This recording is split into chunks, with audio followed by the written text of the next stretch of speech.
Télématin Culture Média.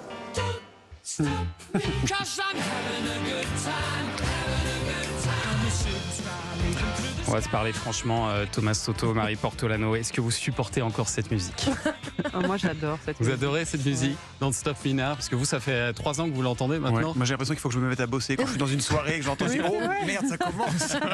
C'est donc le générique de Télématin. Il faut expliquer que Télématin, c'est un exercice qui est très particulier parce que vous êtes tout le temps à cheval entre l'info et la bonne humeur. C'est un grand écart qui ne doit pas être toujours simple à gérer, ça. Marie Portolano, comment vous le ressentez, vous?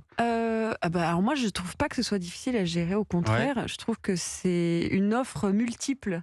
Et comme on arrive avec Thomas à bien se dire bon maintenant on va essayer de sourire un peu, on va sortir de cette actu difficile, ou alors au contraire on parle de sujets plus sérieux, je trouve que finalement c'est une émission qui est en fait parfaite. C'est le miroir de la vie en fait. La vie c'est des pleins, c'est des déliés, c'est des moments sérieux, des moments graves, des moments détendus.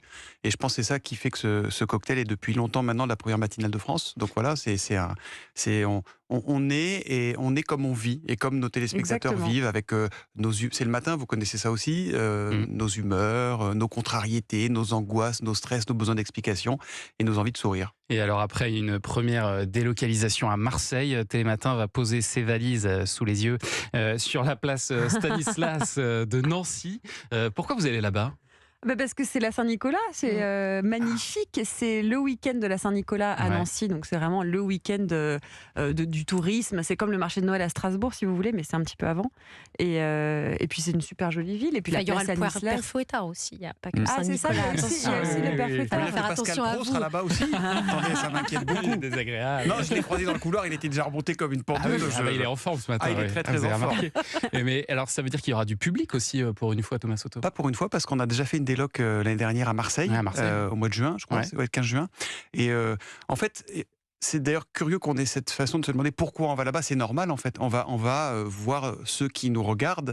Et on n'a pas besoin de raison particulière. On n'est pas une émission parisienne, on est une émission qui parle à tout le monde. On est en région tous les matins avec Julie Poirier, avec des sujets, avec la construction de l'émission.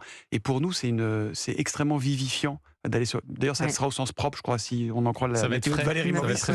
Mais voilà. Ça va être un moyen aussi de faire parler, parce que c'est aussi pour ça qu'on fait ce genre de délocalisation. En général, c'est aussi une part de communication. On va continuer à parler de Télématin et puis aussi de Bruce Toussaint, qui est donc lancé à vos trousses. Ce sera juste après la session de rattrapage de l'excellent Jean-Luc Lemoyne. À tout de suite sur Europe 1. Culture Média sur Europe 1, 9h, 11h. Thomas Hill avec vos invités ce matin. Vous recevez Marie Portolano et Thomas Soto, les présentateurs de Télématin sur France 2. Oui, Thomas Soto qui nous propose un best-of de ses meilleures imitations ce matin. Il peut vous faire Jean-Pierre Elkabbach sur demande. Éventuellement, ce sera peut-être une prochaine imitation. Thomas Soto et la nouvelle recrue de cette année, Marie Portolano, qui présente tous les deux Télématin. Est-ce que vous arrivez à vous faire à votre nouveau réveil, Marie Portolano? Il sonne à quelle heure déjà? Il sonne à 3h30, non 3h20 exactement. Ah, c'est violent. Non, un peu plus tôt. Oui, 3h moins le quart. Ouais. Oh waouh. Oui, non, je m'y fais. Franchement, il n'y a pas de souci. Oui. Parce que ça peut vous arriver d'être un petit peu trop franche à l'antenne, comme mardi dernier, par exemple. Bonjour à tous. Bonjour Marie. Bonjour Thomas. Bonjour Comment à tous, bienvenue. allez-vous? Moi, ça va très très bien, et vous? Ça va bien. Je suis fatiguée. Oh non. On non, est en pleine forme. Non. Ça Ça fait du bien de le dire de temps en temps. Oui, il faut le dire un peu. Oui, aussi. mais en fait, la vérité, c'est que je n'étais même pas fatiguée. Je ne sais pas pourquoi j'ai dit ça. Mais vous connaissez en plus l'exercice de la matinale, vous l'aviez déjà pratiqué. Exactement. C'était quoi, sur Bein C'est sur Bein Sport, C'est ça. exactement. Thomas Soto, vous, c'est votre 3e saison à la tête de Télématin. Julia Vignali était jusque-là votre co-présentatrice avant l'arrivée de Marie Portolano. Est-ce que son départ, ça vous a un peu déstabilisé? Est-ce que ça a changé des choses pour vous? C'est toujours déstabilisant de ne plus voir la personne avec qui on passe une partie de la nuit tous les matins, parce que c'était quand même un peu le cas avec Julia, que j'embrasse par ailleurs, et je sais qu'elle travaille aussi dans cette maison. Après, c'est la vie des médias, hein. On a tous bougé, on bougera tous, et ce qui est bien, c'est que un couple de radio ou de télé, on peut pas le préméditer. Ça match ou ça match pas. Vous connaissiez tous les deux Pas avant? du tout. On ne se connaissait pas du tout. D'accord. Et avec Julia, ça a marché comme ça tout de suite à l'antenne, ça s'est vu tout de suite. Et avec Marie, c'est pareil. Et Marie, peut-être qu'elle dit qu'elle est fatiguée quand elle arrive mardi dernier, mais la vérité, c'est qu'elle a une qualité incroyable, c'est qu'elle est toujours de bonne humeur la nuit. Là, on ne parle pas de l'heure, mais avant.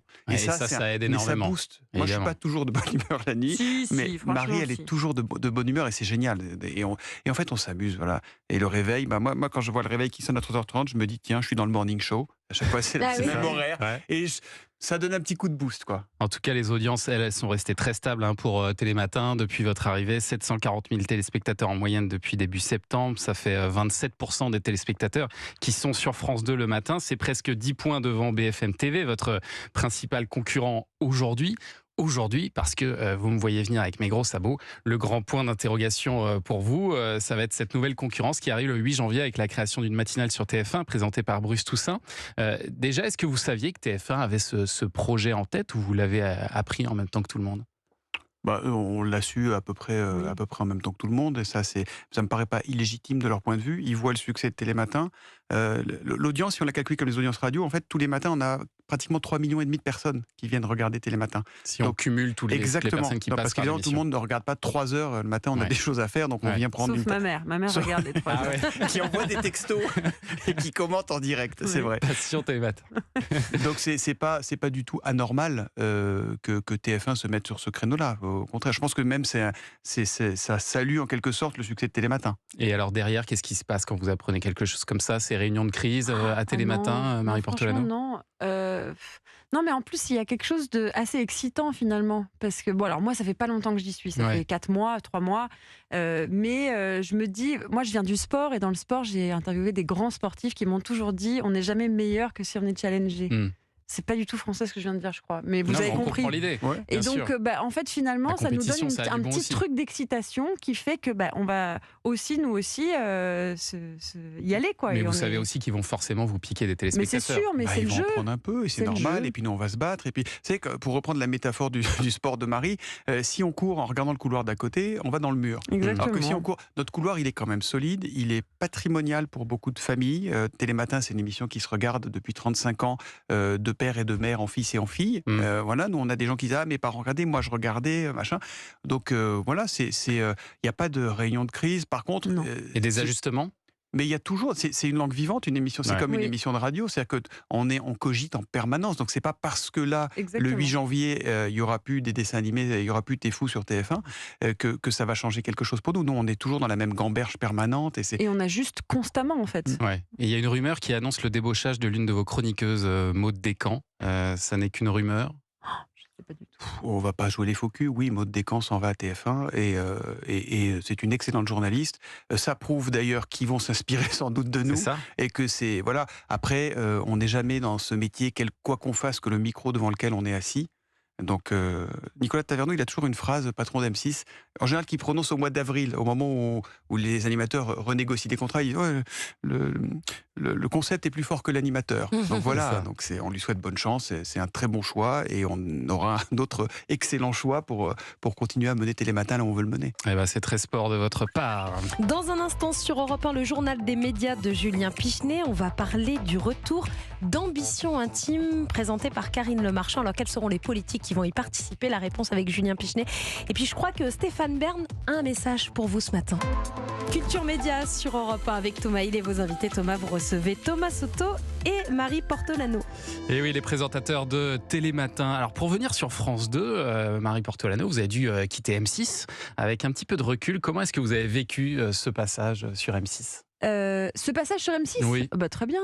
Ah oui, j'ai bien aimé. Oui, non, c'était un bon... Parce que j'ai l'impression qu'au début, on vous a confié beaucoup de choses, et puis après, beaucoup moins. Mais alors non, en fait, j'ai enregistré beaucoup de choses en même temps. Et donc, ça a été diffusé au fur et à mesure. Et puis après, je suis tombée enceinte aussi. Donc, j'ai eu un congé maternité. Donc, forcément, on m'a moins vue pendant un petit moment.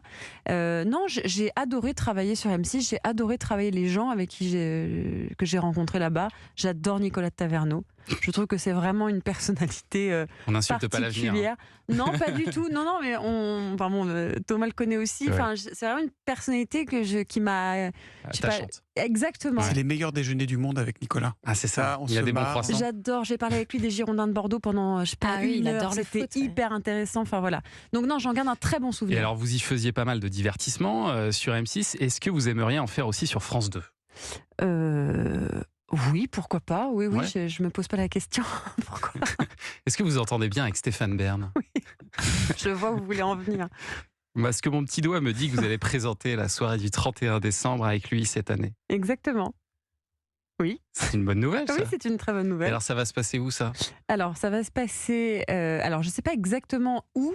Je sais que ça va être sur plusieurs monuments de Paris, donc Tour Eiffel, les Invalides, la place de la Concorde, l'Arc de Triomphe, etc. Et alors, est-ce que c'est un galop d'essai pour ensuite faire d'autres primes sur France 2 ou Franchement, pas? je pense qu'il n'y a pas de Vous parlez question, d'autres choses avec non. France 2 actuellement Non, ou pas? pas du tout. Non. Et vous, Non. Thomas, est-ce que vous parlez de d'autres projets avec France 2 à côté de Télématin, même si je sais que c'est très prenant, c'est déjà Télématin, très chronophage. Moi, je fais les remplacements de 20h aussi pendant les vacances de Laurent.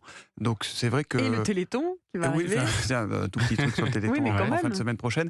Là, j'avoue qu'il y a un moment, eu égard à mon grand âge, Bien sûr. je ne voudrais pas finir par venir en déambulateur. Donc, C'est ça. je me contente et je me satisfais largement de ce que j'ai, même si, vous voyez, quand je suis là dans un studio de radio, je me dis... Ça vous manque? quand même. C'est bien la radio. Ah, et la radio. Ah oui, c'est C'est sympa, formidable. la radio. Je peux avoir une petite pensée pour Julie Leclerc, notre Julie. Bien sûr. Voilà, qui a eu Bien un sûr. été très difficile, on sait pourquoi. Elle a perdu Gérard Leclerc, son Ouais. mari. Et je voudrais juste qu'on l'embrasse dans ce studio, ça a Bah, du on sens. l'embrasse affectueusement, effectivement. Et alors vous aussi, Thomas Soto, à une période de votre carrière, vous avez quitté M6 et la présentation de Capital pour vous consacrer à la matinale justement d'Europe 1. J'ai l'impression justement que vous avez un peu insufflé dans Télématin le rythme qu'on peut avoir en matinale à la radio. Est-ce que je me C'était trompe? un peu l'idée quand on a retravaillé la grille avec la productrice Ophélie Radiuro, avec toutes les équipes, c'est ce qu'on s'est dit. On s'est dit, il faut la clé de la matinale radio, c'est qu'on sait que quand Anissa fait sa pub pour la raclette, c'est le moment où on se lave les dents. Quand à l'époque Axel de Tarlet arrivait, c'est le moment où il faut que les enfants aient le cartable sur le dos, etc. Exactement. Et on a voulu mettre cette régularité. Et d'ailleurs, on a voulu avoir des visages plus réguliers que ce qu'il y avait avant, parce que le matin, c'est le média d'habitude qui fonctionne. Voilà. Bien Donc sûr. c'est avoir des repères. Ouais. Voilà. Et vous pensez que les gens écoutent plus que ne regardent Télématin? Alors, il y a une volonté qu'on puisse évidemment regarder Télématin, ce qui est la base, mais qu'on puisse aussi l'écouter. Et c'est ça, on fait attention à ça. Il doit y avoir beaucoup de gens qui le mettent en fond Bien comme sûr, ça, et qui évidemment. font plein d'autres choses pendant ce Aujourd'hui, temps. on écoute beaucoup sur les téléphones, dans les transports, etc. Et oui, il y a beaucoup de gens qui écoutent Télématin. Et alors, vous avez présenté la matinale d'Europe 1 pendant 4 ans. Vous savez que je suis allé rue François 1er ce matin en venant, je me suis trompé. C'est pas vrai, vous êtes trompé d'adresse? Le réflexe. Je me suis rendu compte en arrivant au pont, là, au bord de la Selle, j'ai dit non, c'est J'adore. pas là. Et c'est vrai que vous étiez juré de plus jamais refaire de matinale? C'est vrai, pendant 5 ans, j'en ai décliné quelques-unes pour vous dire la vérité. Et je dis non, plus jamais, plus jamais, plus jamais, plus jamais. Et vous avez puis, replongé. voilà, ouais. Et avec plaisir en plus. Bon, on va parler dans un instant d'une de vos passions, Marie Portolano, le sport. On va parler sport et médias avec Sacha Nokovic qui nous parle de l'intelligence artificielle qui débarque dans le sport. A tout de suite sur Europe 1.